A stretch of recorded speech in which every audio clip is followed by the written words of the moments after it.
So we're going to be talking about Taylor Swift today and the Grammys. My question to these guys was, when did Taylor Swift sell out? So. Oh, are we actually recording? We are recording. Oh, snap. Okay. So welcome to IgniteFire. Hi, guys. Thank you so much for joining us today. My name is Victoria. I brought a couple really great friends of mine onto the podcast today. So we have... Oh, Chris. You're doing such a good job at introducing. I thought you were just going to say our names. Oh, well, thank you. And then... Jordan. And then we have... Jacob. Yes. So this is all of us today. I'm super, super excited for what we're talking about today. What are we talking about? I don't know what we're talking about today. So going back to the opening line, when did Taylor Swift sell out? Did you guys watch the Grammys? Because the Grammys was we watched. The I didn't watch end the of it. Grammys. No. Oh, Okay. I probably should have. Yeah, I'm a fake fan. It was interesting. Some of the speeches that I saw were kind of cringe a little bit. Oh yeah. Yeah. Like, well, yeah. I think it was Jay-Z. Oh, didn't Jay-Z call out the system? Did he call out? I saw a snippet on Instagram. Really? Oh, Yeah. snap. Yeah. He pretty much Kanye Wested it. But in a nicer who won way. the Grammys? Oh, that's right. Because didn't he do that with Yeah. He did the exact Beyonce. thing. But the way he did it the way Kanye should have done it. Yeah. Little. But Kanye was very He's intoxicated when he did that. And probably his other things too. Yeah.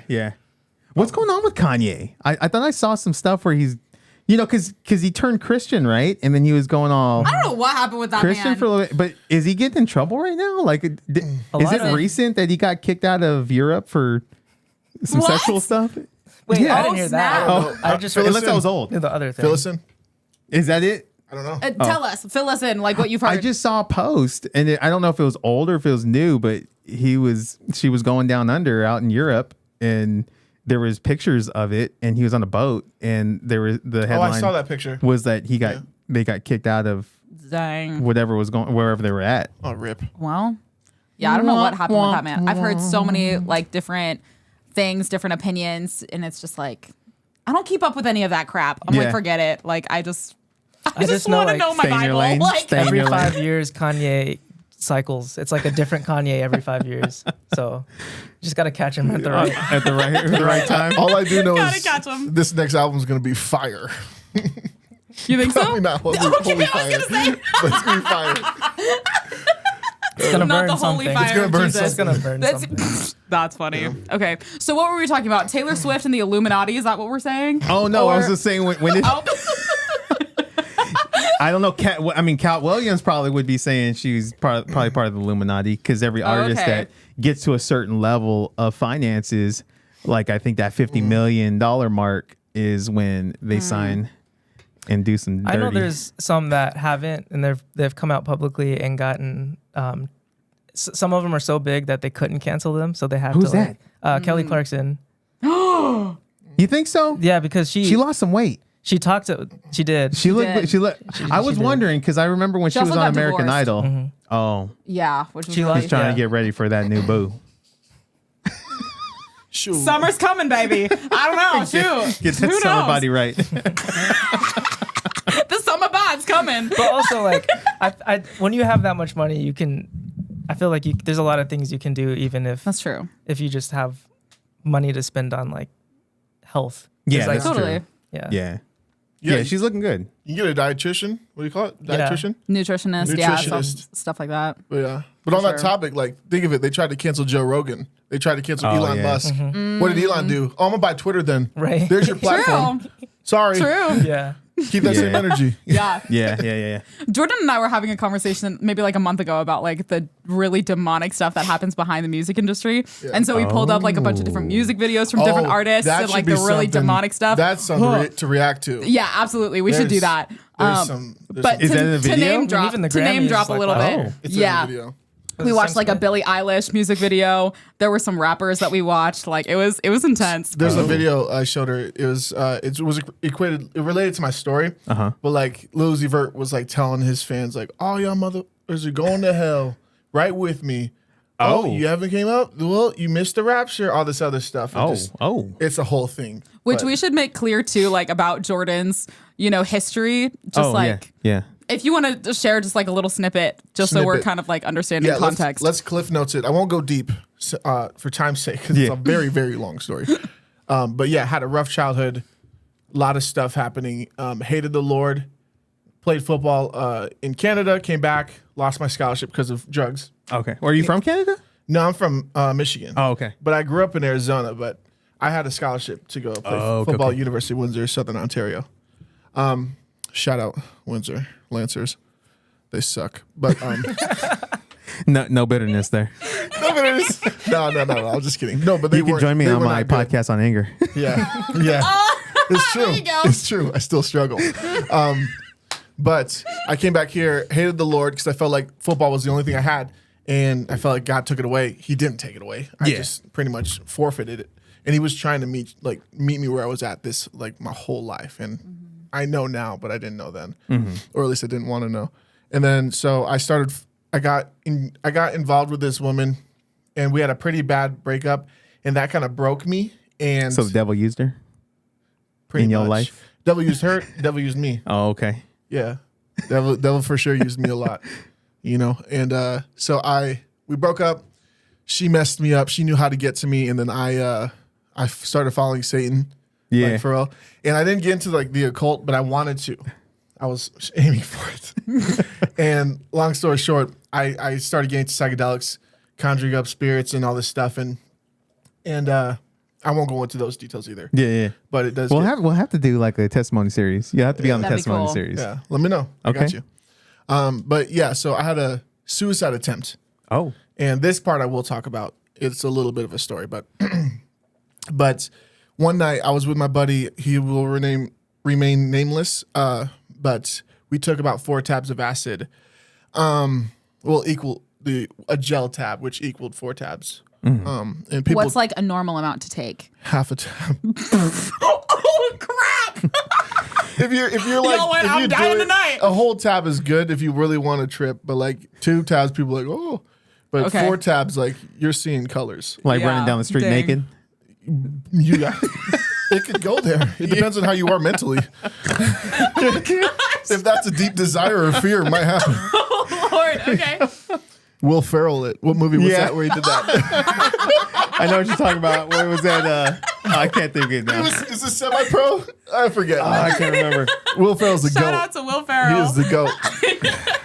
Yeah, so I took that and there's a lot of things that happened that night, but I'll skip to the meat of it. So we ran out of weed. We were smoking a blunt and we ran out of weed and we went outside.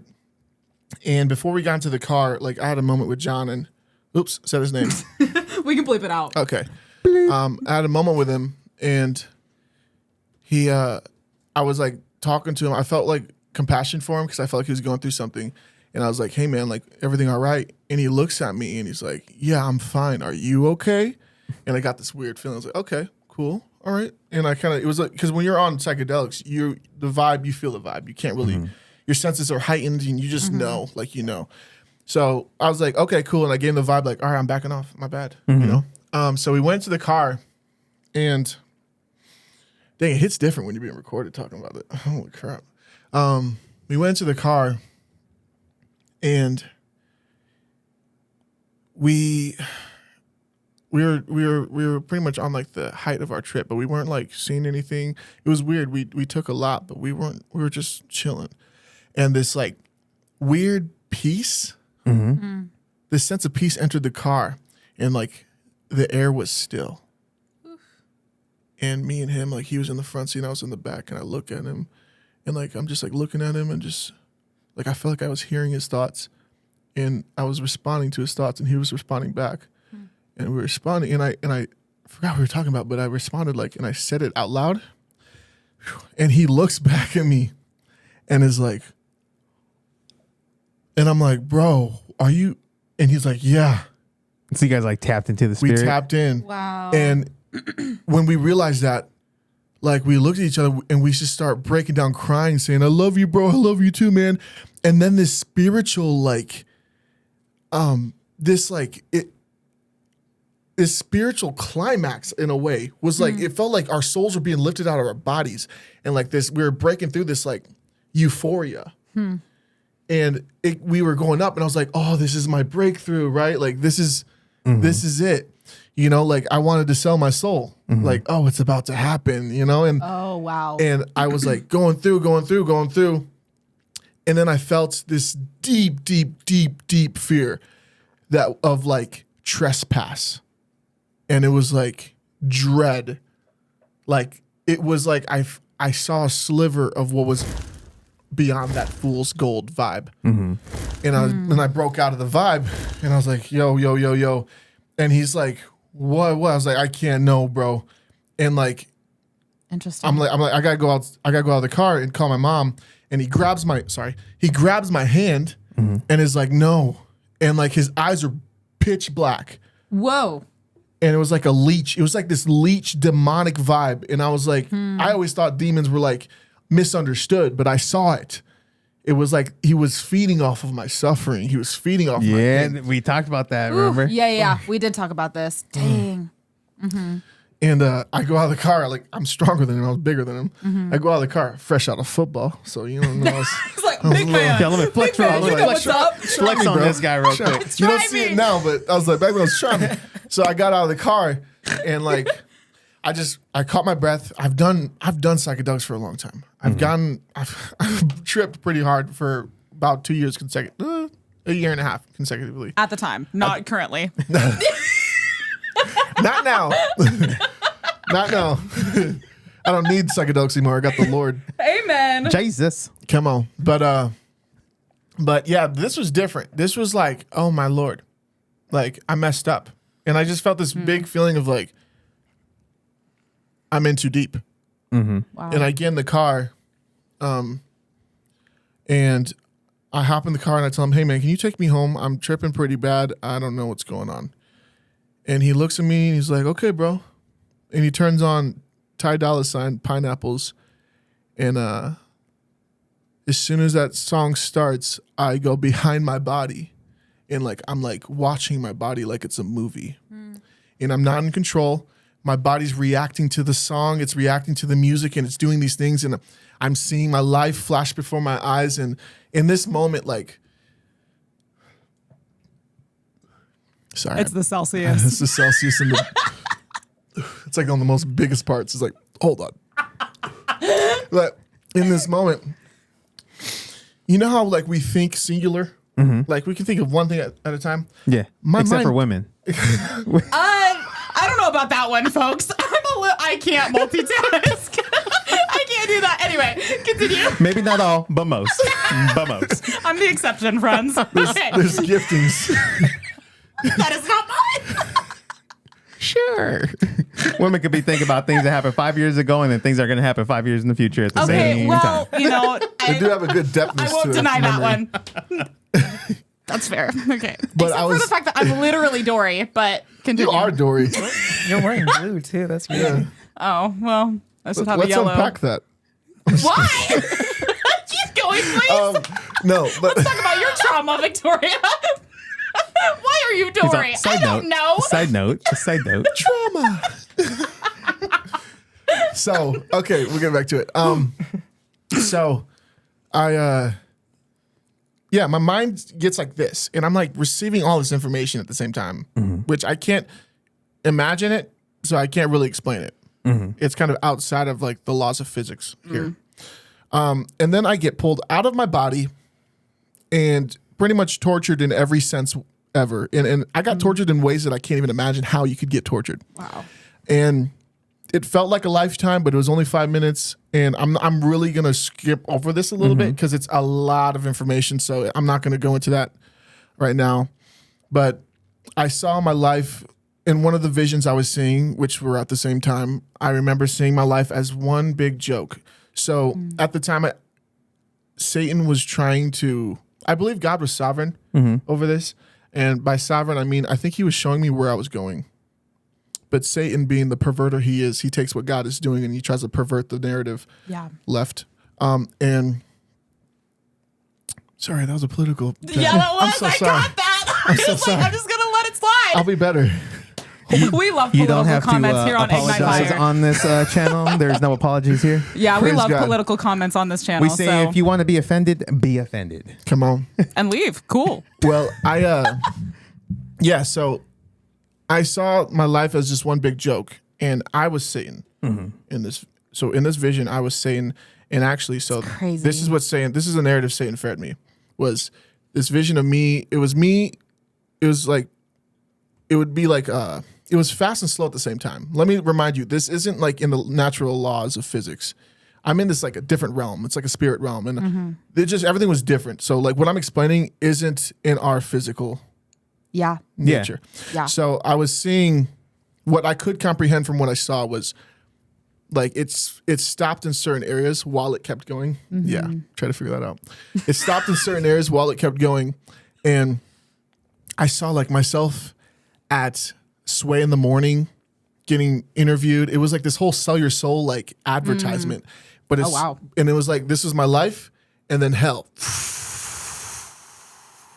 and it had like the sound of like chainsaws and everything, and then so what Satan was trying to show me was that I'm Satan. This is my hell. I actually am living in the hell that I created for myself when I forsook God or tried to take his throne, and convinced me that I'm him, right? And the fact that I tried to sell my soul shows me that I was him the whole time. And I lived this life before. I've made these same mistakes before, and I've paid my sins very, very long. It felt like an eternity. And then once they were paid, I lived this life again. And I'm constantly, and this is my life. I'm a joke. And you were the punchline? I was the punchline to the joke. Yeah. Interesting. So that happened. It's interesting that he fed you this reincarnation thing too. I just think that's so perverted within itself, but just like the fact that he tacked that in there too. Yeah. It's like just like you were in this cycle that you couldn't escape. You know what I mean? And it's just that perversion, that deception, that that feeling of hopelessness that he fed you. It's just like I have a lot of compassion for you in that. Because God, he's such a stupid liar. You know what I mean? And it's just like the fact that he did that to you, the fact that he was sharing that with you. And it's just like how much I've gotten to know you and see you as such a brother the past handful of months. I'm like, he's just really scared of you. He's pissed at you. And it's like, he's a joke. Before you even knew you could do something about it. Right. Long before you were ever saying kingdom down. Right? Like, it's crazy. It's nuts to me. Yeah. So, Wow. yeah. And then I want to ask Chris this question too, if you're done with your little spiel. But is there anything else you want to share? I did want to get to the redemption part. Yeah, just so please there's do. hope. Please do. I get really convicted if I don't share the redemption part. Please do. So I'll skip everything. Long story short, I tried to commit suicide that night. I jumped out of this car, and then I jumped in front of a different car, going about 55 miles an hour on foot, and fractured my lower spine, all this stuff. Coma for 3 days, medically induced, because, and I don't remember any of this stuff. But a month later, I encountered the Lord by my mom and my grandma both praying for me. Mm-hmm. And my biological mom and my grandma raised me, so I call her mom. But they prayed for me, and I encountered the Lord. Mm-hmm. Met Jesus again a week later at church, because if that didn't work, I was going to kill myself. Because I thought, if the Lord was probably playing another joke on me. So I met the Lord, and this is the big thing I wanted to end on. I asked the pastor, "Hey, like I sold my soul to the devil. What do I do?" He looks at me and laughs and says, "Let me guess. You feel like you have no hope. You feel like there's no way out, right?" I'm like, "Yeah." And I'm like, "What does this guy know? You haven't been what I've been through. You know, big boy." And he was like, he's laughing at me, and I'm like, "Dude, you're a jerk." And then he's like, "Dude, the devil didn't take your soul. He took your hope. He's the father of lies." Yeah. So I was going to say that when you're saying That's that. so good. And I say this on quite a few podcasts. If you're not sold out for God, right? If you haven't given your life to Christ, then you're of your father, the devil. Yeah. And so Your daddy the devil. Their daddy is the devil. So it's not that they sold their soul. He already had their soul. You know what I mean? Right. Until the moment. It's not ours to sell. Yeah. He already had it. He literally said, "Your soul is not yours to sell. Who do you think you are to sell your soul?" That's a word. What you sold is your hope, right? But Yeah. the devil said, the devil took your hope, but he said, "That's your soul I took." Mm-hmm. So it was like, oh, and then this heaviness got lifted off me. Yeah. And then That's a that's when word. I was like, all right, Lord, it's game time. I have no more excuses. The truth sets people free. Truth sets you free. Yeah. The fact that we don't have enough power to give him our soul, like, just that's the thing occurring to me right now. Like the fact that the enemy doesn't have that much power to take our soul. Well, I feel like he already has Like it. what? That's me personally. I feel like so everyone's already born into death, right? They're born into the world. And then the moment that the truth comes, the gospel, then that darkness is uncovered and then they can become born again. That's why so many people are already in sin that and if they haven't made a decision for Christ, they're already sold to Satan. You know what I mean? They're already his until Christ comes and the message of Christ comes, redeems us. Once you accept that. That's interesting. So it's like we are slaves already born into slavery. And then the message of freedom comes and delivers us from that It's that slavery. parallel of Israel. Yeah. The generation that Yeah. came out isn't the generation that comes. That's why we preach the good news. The good news is, hey, you were captives, now you're free. Yeah. Because the gospel has come. For But sure. it's also the thing, like we also view Satan as bigger than he actually is because Absolutely. the Yeah. world is evil. Yeah. And it's like the reality of it is just like Cain killed Abel, not because God gave Cain something and didn't give Abel gave Abel something and didn't give Cain something, is because he gave his younger brother something first. Like our order of things is the firstborn gets it, and then the second, and then the third. It's like that's how we just process things linearly. Like we process time that way. But the younger son got the blessing from God first and the favor from God first. And the way that the Israelites would have looked at creation would be humanity as the youngest son, and the angels would be the oldest born, the firstborn. But the firstborn wasn't given they weren't created in the likeness and the image of God. Yeah, we Right. were. And we were. Absolutely. So Satan says to God, I want to be like you, when his younger brother is like God. So he comes down and tricks us to make us believe that we're not like God. Boom. When, There it is. And you know, we were talking about this That's on another good. podcast That's that really good. Satan came to convince man that they weren't who they already were. You know Boom. what I mean? Right. Boom. Like Right. they were already made in his Yeah. image, already Yes. had everything. And he, like we would have never known that because we were already created that way. But then the person who wasn't created that way has this knowledge of things that are like God was Put that hiding. doubt in, yeah. So he's able to like twist things that we like. Even after the fall, we don't have the spiritual and the physical realm are separated, but there's the ability to like go between them. Yeah. And Which the prophets did. Right. Yeah. Right.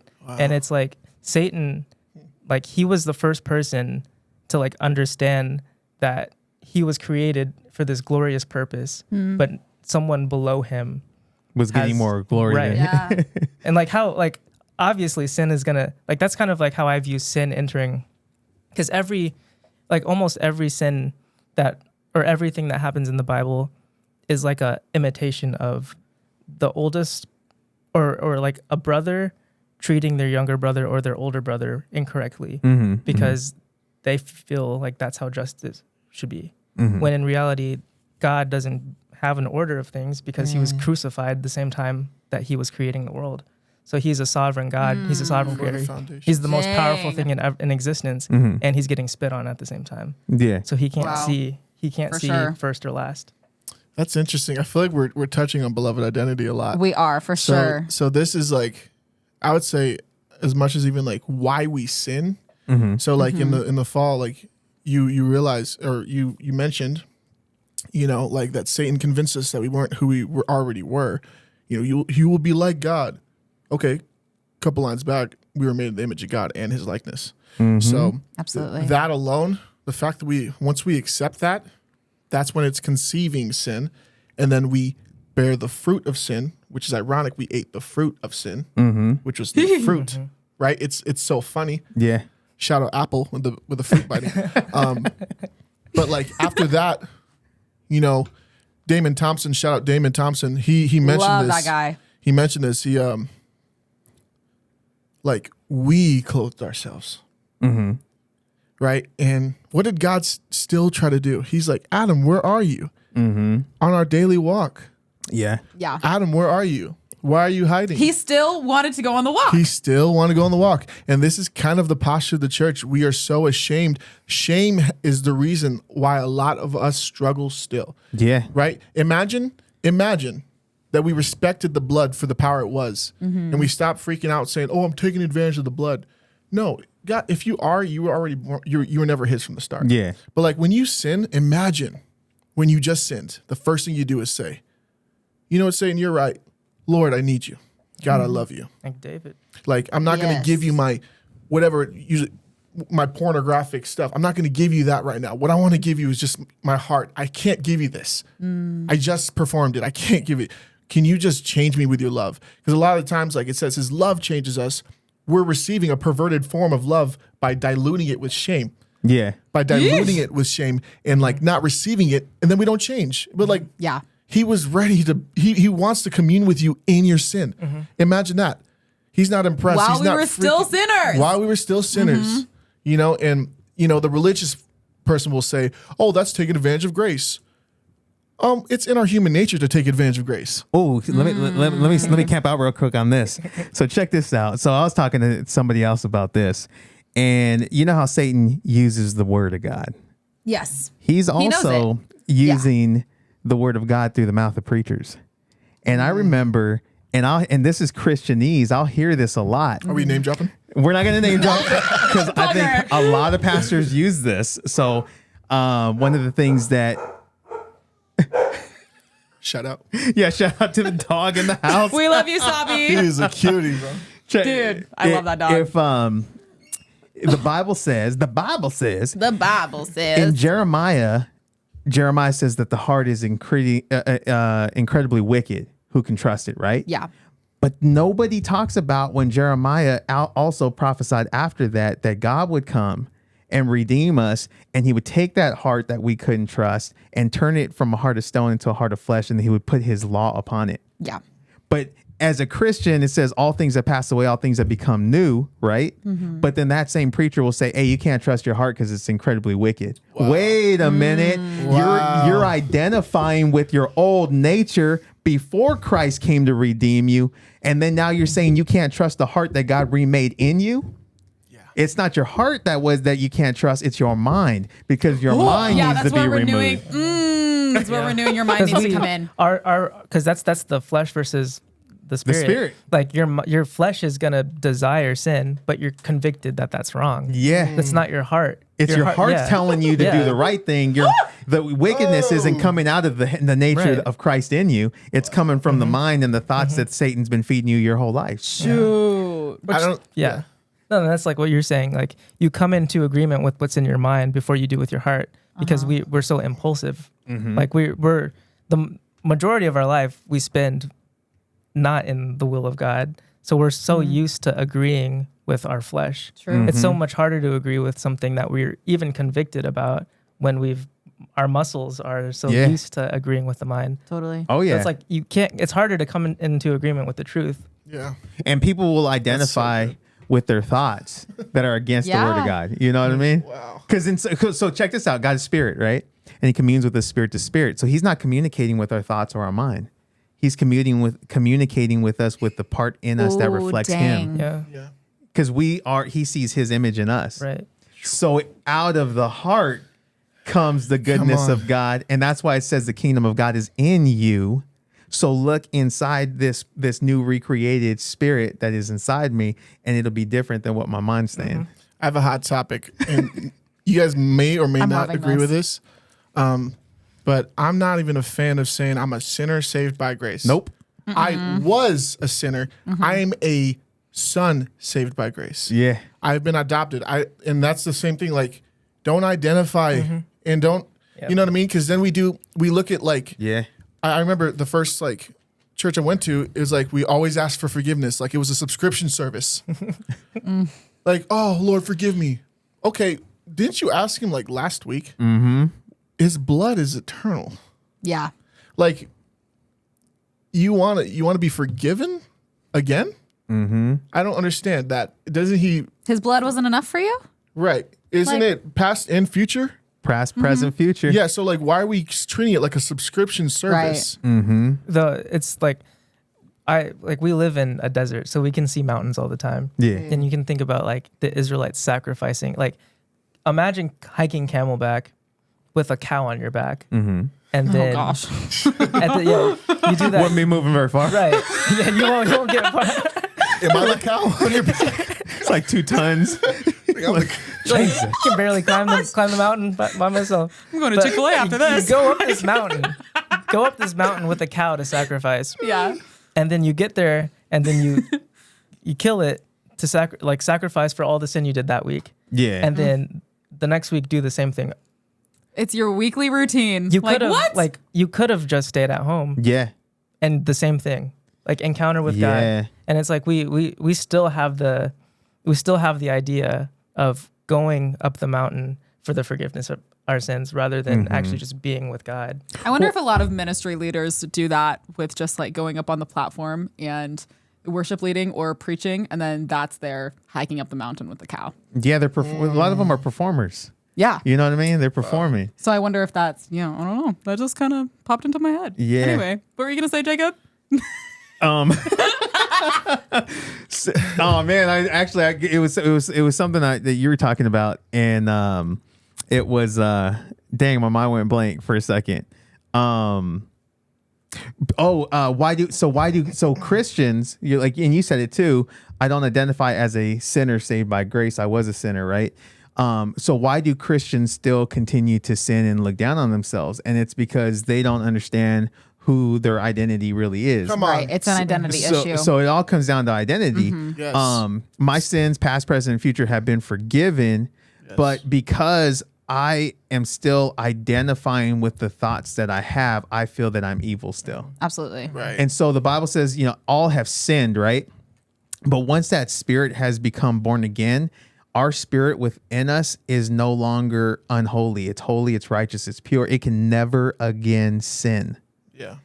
But because that holiness now is our spirit, our mind still convinces us that we're sinners. Yeah. And we keep repeating the same patterns, even though our spirit is holy. Yeah. And Satan keeps coming in and whispering, "Oh, look at you, look at you." Right. Yeah. Well, it's like, is anybody able to look up the Hebrew term of judge? So Hold, please. we look at the Lord. The Lord is our judge. He's a judge, right? But they didn't have like a penal system back then. No. Their term of judge was different. It wasn't just the guy with the Right. gavel that sentenced you. It was a lot more than that.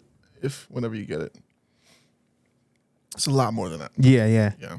Well, it's interesting too, because a lot of people will be under condemnation, right? But what's interesting is all judgment, past, present, future, was placed upon Jesus. So that's why anyone that calls upon his name will be saved. But then there will be a moment in time when that grace has come to a close, right? And then everyone that has not accepted that grace or that forgiveness will then now be judged under the great judgment. So it's crazy the time that we're living in right now. People will say, God's judging you for this. And wait a minute, did God not judge everything on Christ? Right. Yeah. You know what I mean? Absolutely. Absolutely. The Hebrew term, it's in the context of the role of judges, but the Yeah. Hebrew term judge is shofet. So it Probably means shofet. shofet. Yeah. So it means a ruler, a kind of military leader or deliverer from potential or actual defeat. Oh. So he is not here to, you're guilty, right? Yeah. He's actually a you don't- defender. Unless you're not his son. Yeah. You better be his son or his daughter real quick. But like, he is our defender. He is. Yes. Yeah. And that will actually put in like when you're struggling with sin, rather than trying to do it yourself so you can convince the judge to not judge you, right? Because that's why we're doing it. We say we choose a good portion, the Martha Mary situation, and we surrender to the feet of Jesus, knowing he's our defender. Yes. And we just rest in him and say, Lord, I need you. I'm just going to be here. I don't care what shame has to say. I don't care what anything has to say. I'm going to come close to you because that's who you are. So we don't know the Lord as how we should know him. That's Yeah. why we don't get close. Yeah. That's good. Well, that's like Psalm 91. There's a narrative shift, like the way that if you were to read that and think about where the pronouns are, it says he who dwells in the secret place. So this is talking about someone else. So it's talking about someone who dwells in the secret place. So he who dwells in the secret place of the Most High will rest in the shadow of the Almighty. And then it says, I will say of the Lord. So now it's like the reader is the person who dwells in the secret place. So it's like once you say, I'm that person, I will say of the Lord, he's my refuge and my fortress. And then all the things that it lists out, not being attacked by arrows, or arrows that attack me, not hitting me, like pestilence not coming on me. Yeah. All that stuff happens because you say, I dwell in the secret place of the Most High. So first verse, the person who does these things is under that safety. It's like they're under that judgment. Oh, that's so good. And then the overflow begins. Yes. I always say try to overflow rather than pour out. I mean, you can pour out, of course, still. That's still a calling for us. But when we focus on just overflow, we're not focused on pouring out, right? Or going to the Lord so we can fill up enough to pour out. We go to the Lord to stay. When you stay in proximity with the Lord, you're naturally overflowing. And that's why the people on Judgment Day, I'm going to butcher the scripture. I'm not going to read it. But they're like, Lord, Lord, what have we done? Yeah. Right? Because they didn't notice. Yeah. Because they're so focused on Jesus.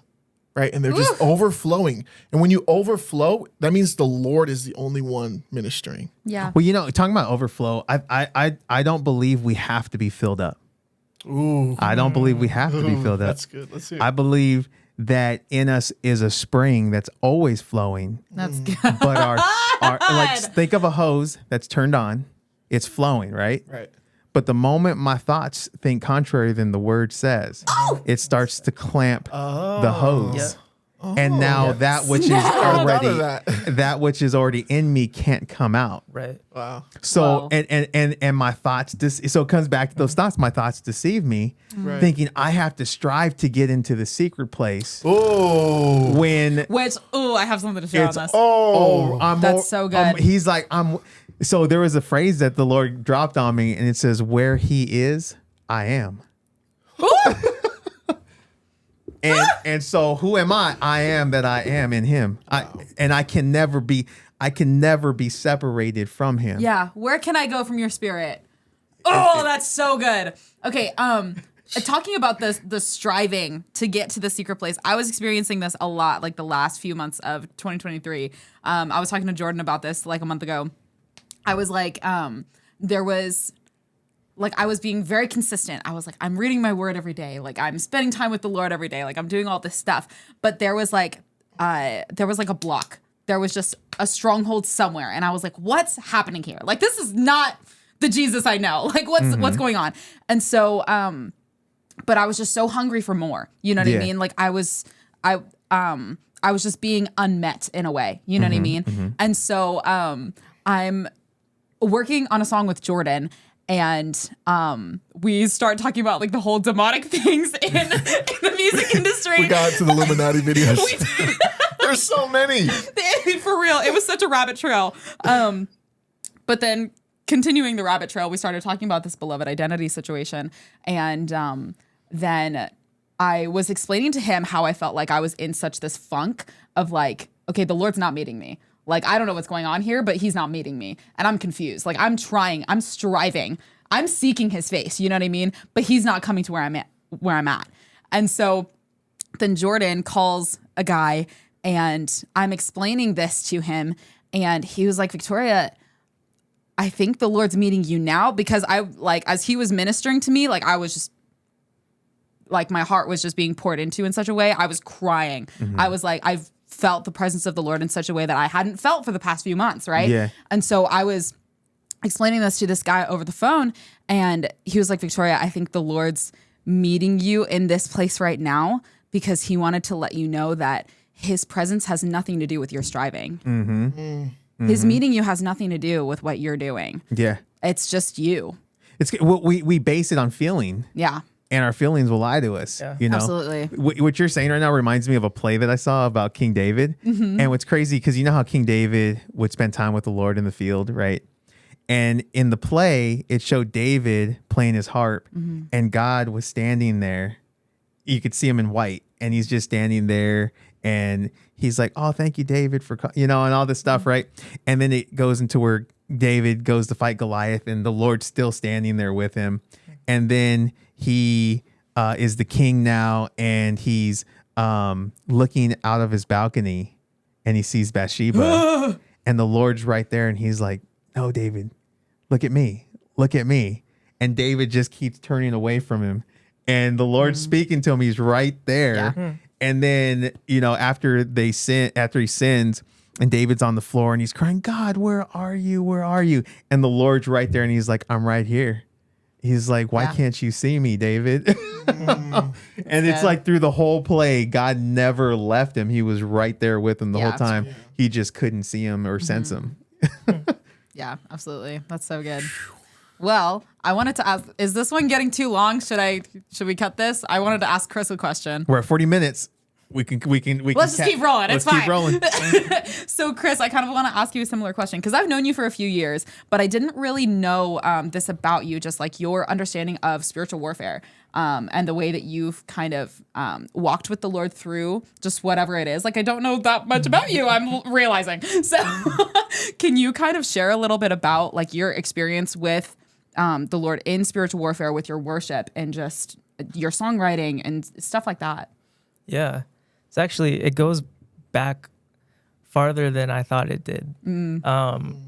So I grew up in a church that, like, super sensationist, didn't believe in the fivefold ministry. Wow. Didn't believe in like God doesn't move. Yeah. Like, and then it was also like our church is the only church. There's no other Christians kind of thing.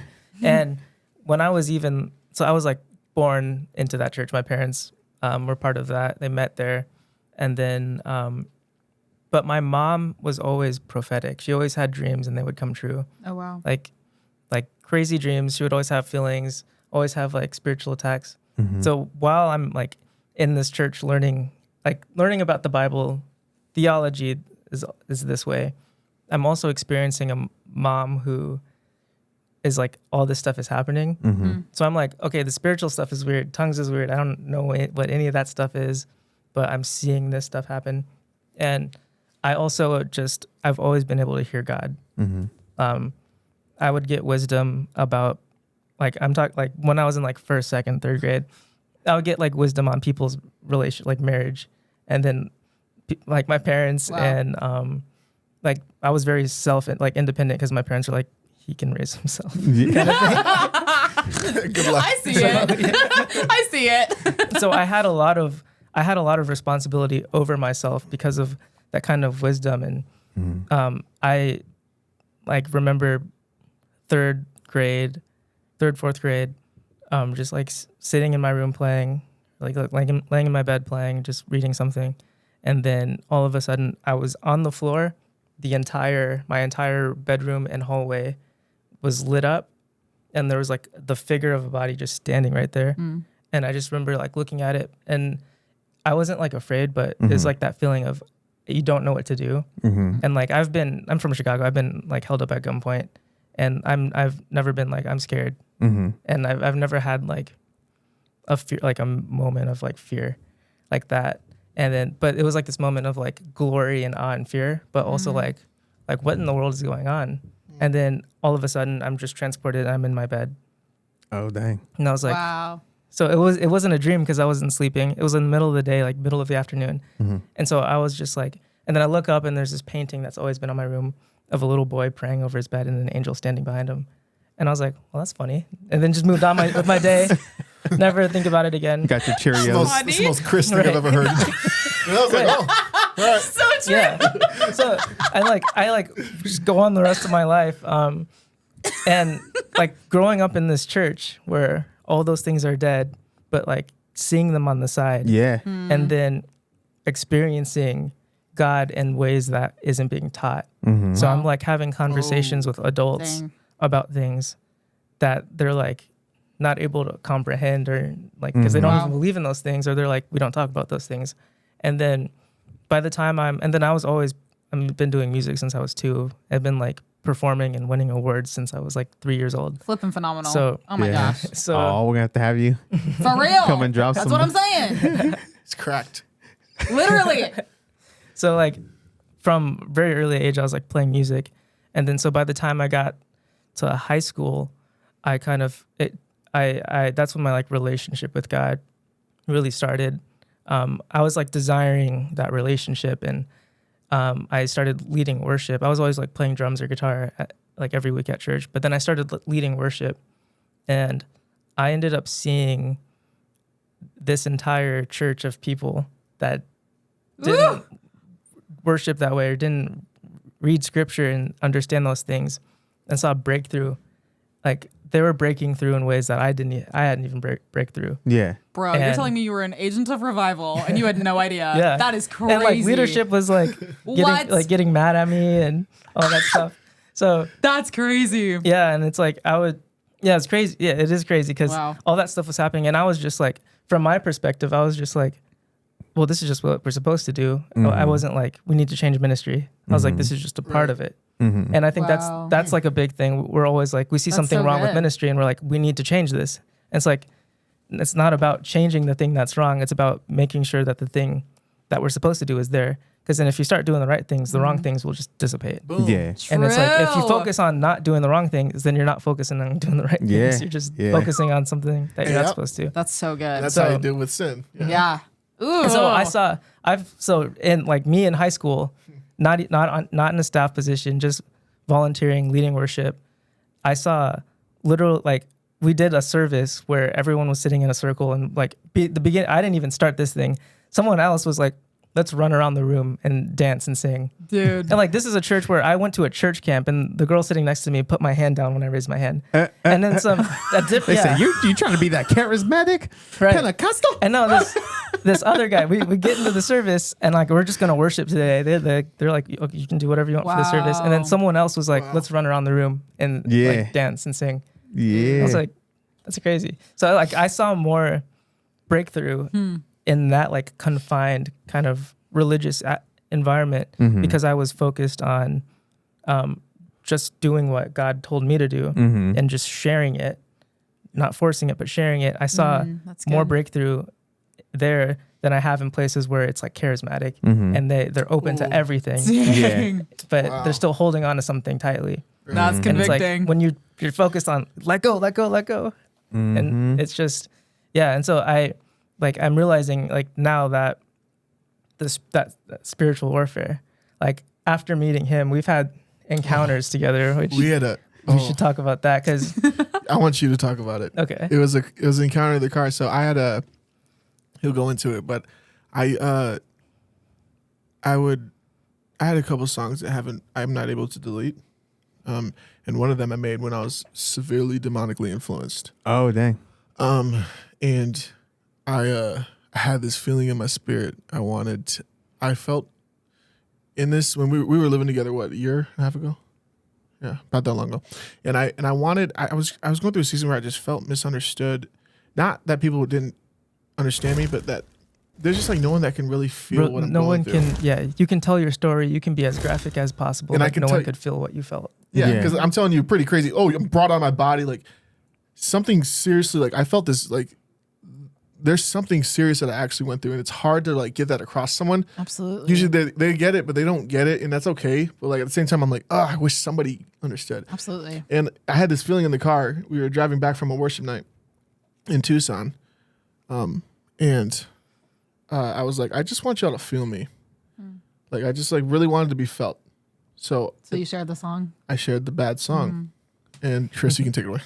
Yeah, and so God ordained. It's crazy. Wow. Like even the way that we got to that conversation is crazy. And But we both saw visions in our lifetime. So it's crazy how that we worked together. Yeah. Wow. And so he puts on the song, and like he's driving the car. Our friend is sitting in the other seat, and then I'm in the back seat behind Jordan. And he puts on the song. The song starts. 3 seconds into the song, there's an ad lib that he does, and then Jordan turns off the music and was like, "That's a bad idea." The moment he turned the song on, I started to sink. I started to like sink into the ground. It was the only thing I could feel was impending doom, and like all hope is gone. And then I look up into he's like Jordan's like I can't do that. He's like, that was a mistake. Turns the music off. Jordan looks into the rearview mirror. I look into him, and we lock eyes. And it's like the same thing where he was like communicating with his friend, Wow. like telepathically. We were doing the same thing, and it was like, I feel you, and like Wow. Because I was also sinking, Yeah. yeah but I didn't know he felt it. yeah, and like the guy in the other side, the seat next to him, like Oh my gosh. he felt the heaviness, but he didn't connect to it Yeah. like the way we did, And it was crazy because Whoa. like we pulled over on the side of the road. Like we had to like decompress for like an hour. It was bad. And like For like 3 seconds of a song? That's crazy. Well, it was. Whoa. Yeah, the song started and like, you just like, I can't explain this feeling, but it's not a good feeling, bro. No. It feels like your soul is being like smushed down beneath yourself. And then this impending doom that you're about to reach this demonic breakthrough, and this breakthrough is like gonna kill you. And it's like it's something you can't really. And like someone's standing right behind you. Yeah. When you're saying that, it makes me, because so I went in, so there was a house that we lived in that was demon possessed. And so we go into the room that where all the demonic activity was, right? So the bed's shaking, my sister's on there, it's levitating, like crazy stuff. We need more time, bro. I'll have to. We'll do another one soon. We'll talk about the demonic, because I've run into African witch doctors. I've run into crazy stuff. He has some crazy stories. It's nuts. So I go into the room and I'm like, well, I know Jesus. I'm going to pray. I'm on drugs at the time. I'm sinning, actively sinning. Yes. But I walk in the room and I'm like, I'm going to cast this demon out of here, you know? And I didn't smoke today, so I'm good, you know? And my renewal subscription should be good. I go in there gosh. and it felt like a nuclear reactor. I think it felt like the room was radiating. Like, Wow. Oh, that's weird. And the pressure was all over my back, my chest, like all the absence of hope, joy, just dread, fear, depression, just radiating in the room. And I was like, nothing's moving. Whoa. I was like, I think I'm gonna Like it's dead in here. I'm gonna walk. I slowly walked back out to the room and out of the room, and I'm like, I'm just gonna leave it. And I closed the door, and I was like, I'm just gonna leave that alone. Yeah. That's funny.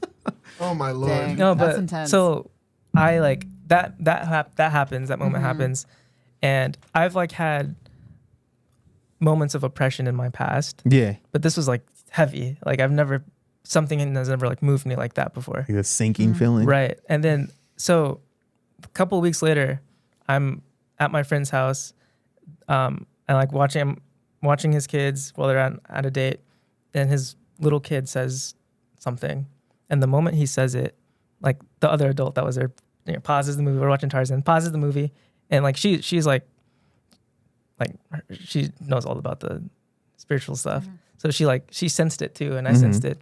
He said something, and I felt the same thing, and then in that moment, I realized that spirit of oppression that was on Jordan is specific towards people who have an anointing to lead a large amount of people. And like that kid is very like leadership orientated, and even like his whole family is like, they're gonna have a big effect on the world. You guys probably know who he is, but he's not gonna name drop. And then I realized, like, moments throughout my life, moments encountering other people, I've seen the same fierceness and the same oppression come on them. And it's like I can name that demon. And it's specific towards people who have an anointing for a large amount of, like, leading a large amount of people. Yeah. And then bro, I already sense, like, you're a seer, bro. You're a seer. Oh, 100%. You know, 100. Yeah. Oh yeah. You have the prophetic gifting, but I see like the mantle of a prophet on you, man. I don't know if anyone's ever told you that, but I literally gave him a word of that. When was that? Bro, 2 weeks stop ago? it. Yeah. That's crazy. I said he had a prophetic calling on him. Dang. Well, Yeah. that's the thing with like the music. Like right now, it manifests itself through music, and well, you know that's how the prophets would like there was I think Elijah would call for the harps and for the and as the music was playing, then his prophecy would come out. Yeah. There's So good. David, another one. He would play his music, and then all of a sudden, you know, these songs would start flowing out. Oh yeah. Wow. It's phenomenal. So good. Well, thank you guys so much for your input, for your just overflow of what you guys carry, because I have the coolest friends in the world. What the heck? This is nuts. She does ministry with us. We all get to play together. Yeah. Oh my gosh. And it's such a blast. But yeah, so thank you guys so much for doing this. I appreciate you guys sharing your stories, even when it was really, really heavy. Thank you just for your hearts for the Lord, for your hearts for the people that you share your story with. So thank you guys so much for watching. We will definitely be back, the four of us. I'm super excited. This is the first one. We're definitely going to have a couple of sessions. We might do a little music review with Master Chris Calderon over here also. Yes. So stay tuned for that. But thank you guys so much for watching. We absolutely love you so much.